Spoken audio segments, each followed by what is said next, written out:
Just in भयो है भर्खर मात्र राङभाङ भित्र पस्यो जेसीबी। यतिखेर चाहिँ यहाँनिर हाम्रो राङभाङ टिफिन डाँडामा श्रीमान उदय देवानज्यू अनि अनित थापाज्यूको पहलमा हाम्रो यहाँनिर यो रोडहरू यतिलाई खोल्नु सुरु भइसकेको छ।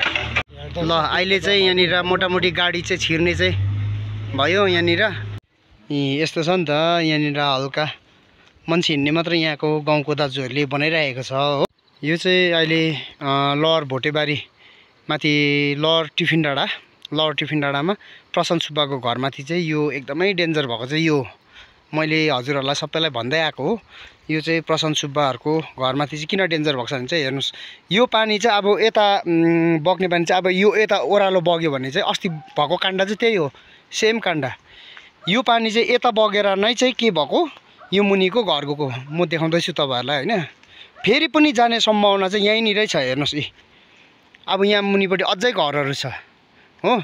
यो पानी चाहिँ यता डाइभर्ट भयो भने चाहिँ हेर्नुहोस् है, अब यहाँ अहिले साथीहरूले हिजो अस्ति यहाँनिर अलिअलि भल त काटेछ, तर अब यसले ठुलो पानी आयो भने त थेक्ला र थेक्दैन नि त। त्यसले गर्दाखेरि यो पानी चाहिँ फेरि यता डाइभर्ट भयो भने चाहिँ यो गाउँलाई बिगार्छ। यहाँ हेर्नुहोस् है, अस्ति प्रशान्त सुब्बाको गएको यो पनि सेम त्यस्तै नै छ। यहाँ पनि सेम त्यस्तै नै छ। यहाँ माथिबाट आएर यही उस नै ब्लक भएको छ। अब हेर्नुहोस् न, यो पानी यताबाट सट्टै यता आयो भने सिधै यो मुनिकै गाउँमा पुग्छ फेरि। त्यही यहाँ हेर्नुहोस् न, अब परिस्थिति यस्तो छ है। यहाँ दाजु चाहिँ जानु हुँदैछ तर मान्छे हिँड्ने गोरेट यस्तो भइरहेको छ। यहाँ पनि हाम्रो केबी काकाको, केबी सुब्बाको घर छेउमा यस्तो भएको छ। हेर्नुहोस् न अब हो।